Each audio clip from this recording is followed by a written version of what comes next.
Hello all, and again, I am still working on the blanket stitch, and today is Sunwheel, but I think I'm going to do Sunwheel and the filling.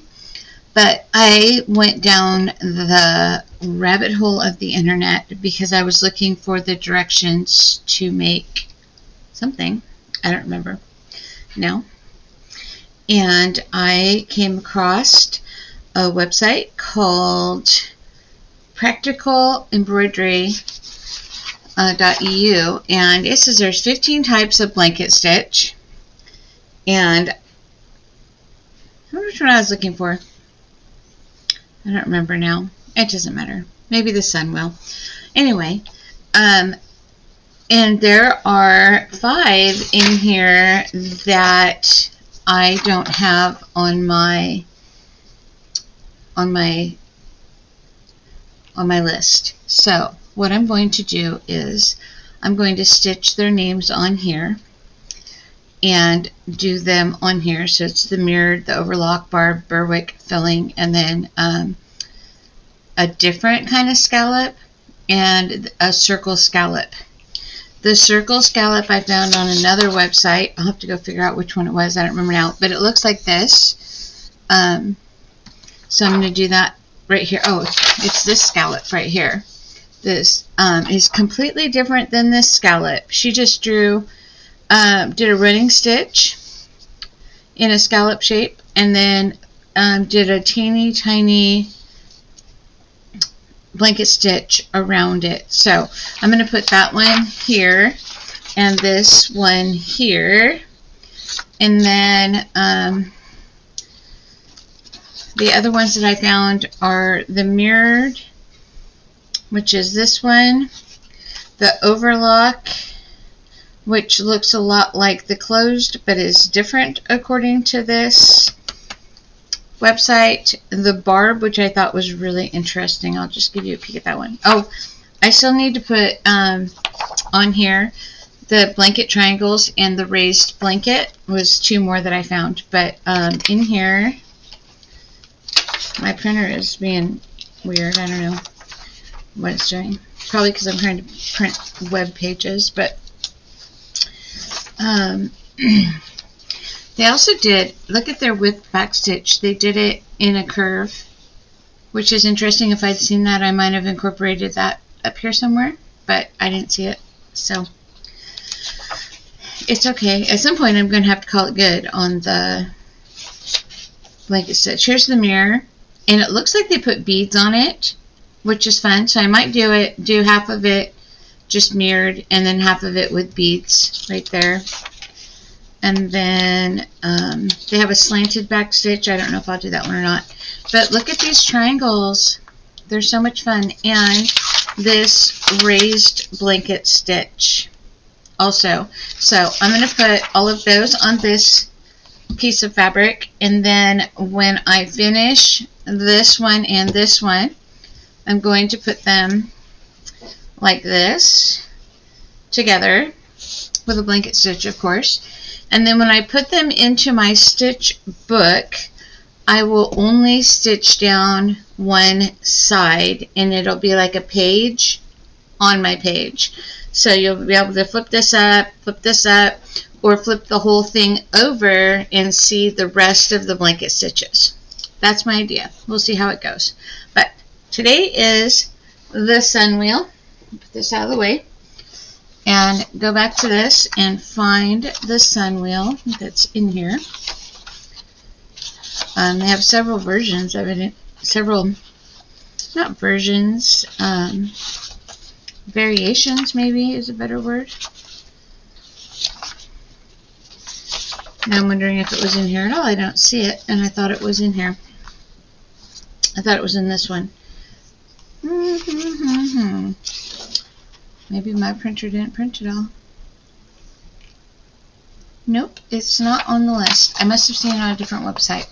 Hold on, let me find it. Okay, first, I was wrong.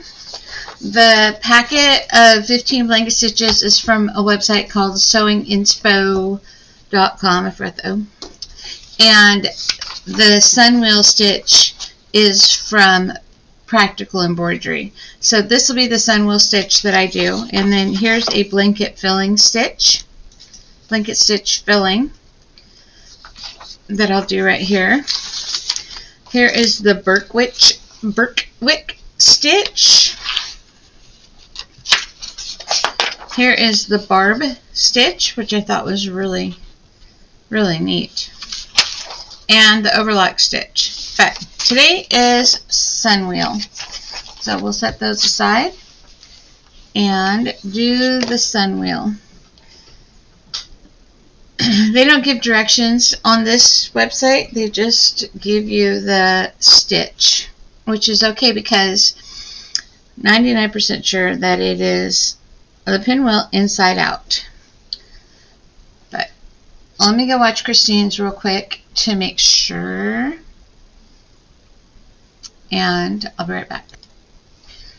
Okay, this one went counterclockwise. This one is going to go clockwise apparently. I'm going to start right here, maybe.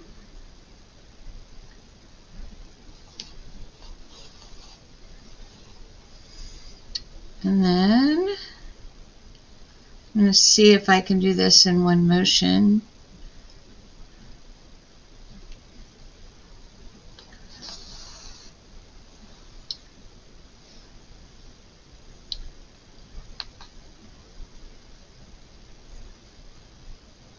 My spokes aren't exactly even, but I think that's okay.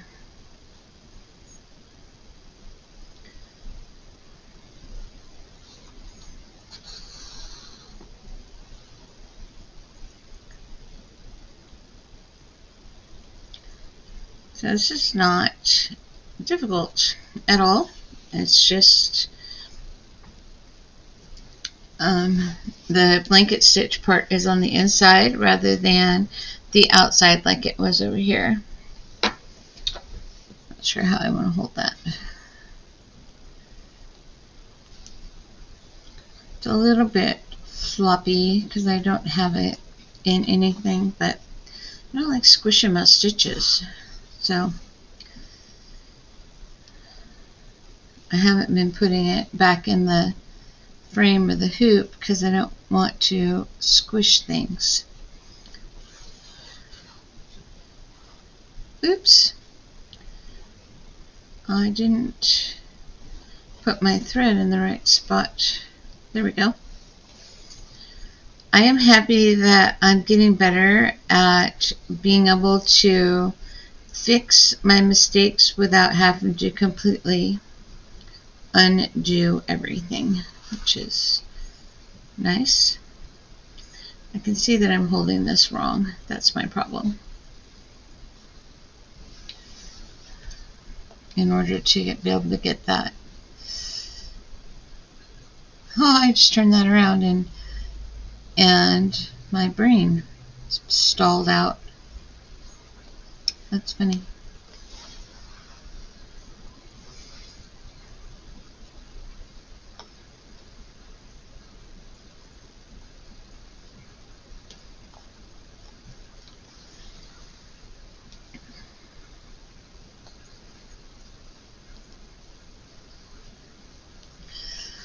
I had thought about doing this with the fatter wool, but after looking at this and seeing that they did theirs with a thin floss, I didn't think that it was necessary to do the wool.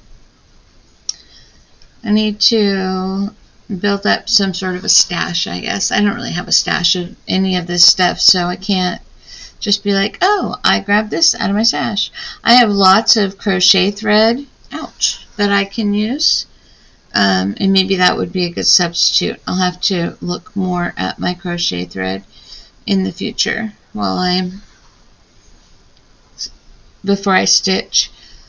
But when I planned out this panel, I planned it out in colors with the idea that I would do the stitches in the color that I wrote the words in, so that it would be really obvious which one was which one. And some of the stitches did not lend themselves well to the thread that I had chose. So I think that all I have to do now is come down right there at the beginning to complete that. How very nice. A little bit of a glare off the window.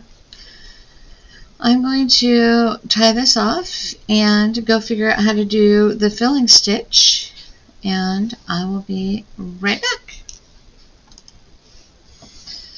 Alright, I have finished the Sunwheel. I'm going to do the filling next, but first I wanted to show you what my husband made me.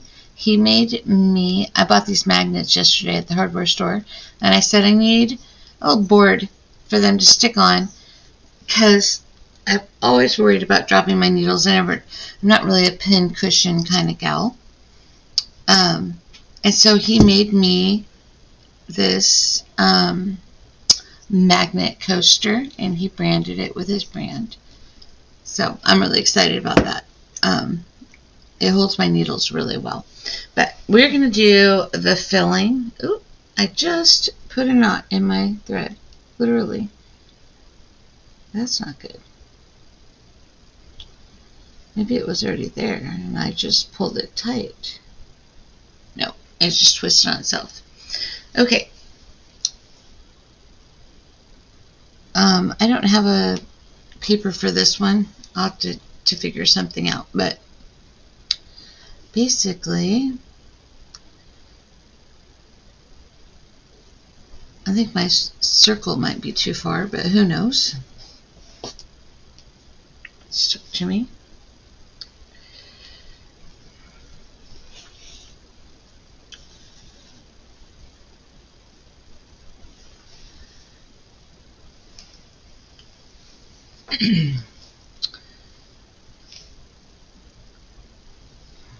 According to Christine's video, you come up from the center and just do blanket stitches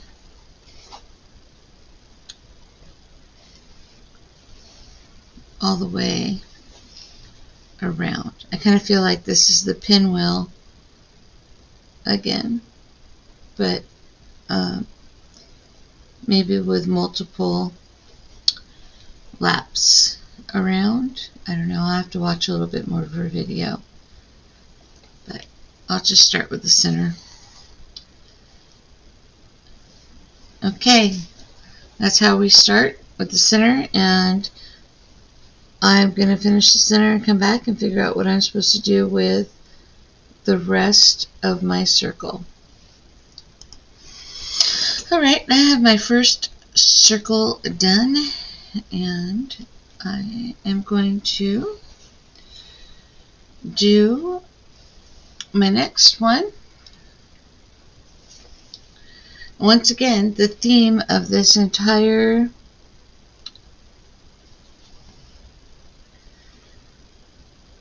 page of blanket stitches has been tiny, and this is no exception.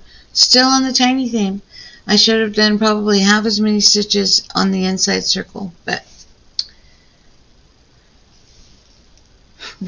we're just gonna run with it, because here we are.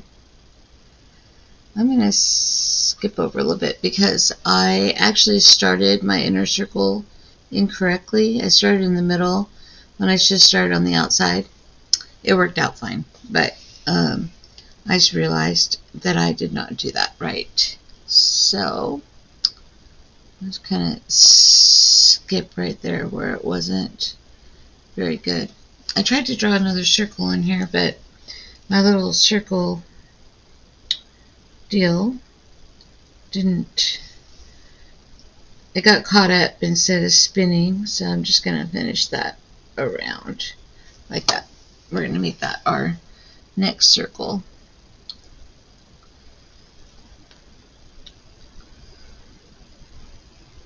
Maybe. Too far. There we go.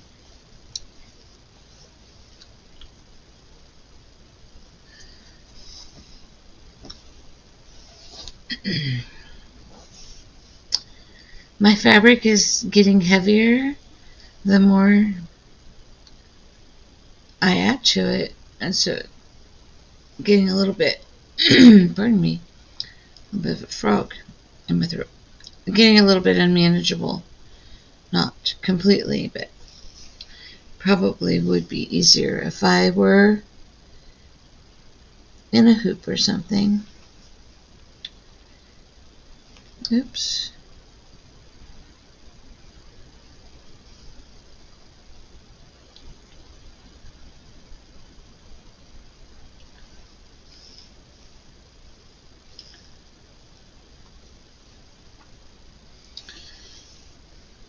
Alright, there it is. I'll keep going, and then when I come back I'll have all 3 circles done.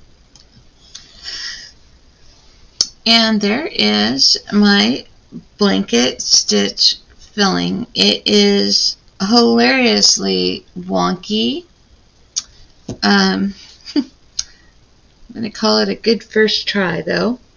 It doesn't look too bad now that I'm farther from it, but when you get up close, it's wonky, but it's alright.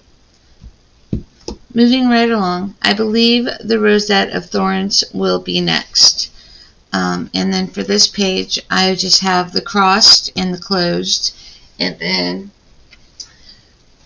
I need to do the back stitching on this page. And I think I had 2 more I wanted to add down here. Whipped, I think. And no, I did whipped up here.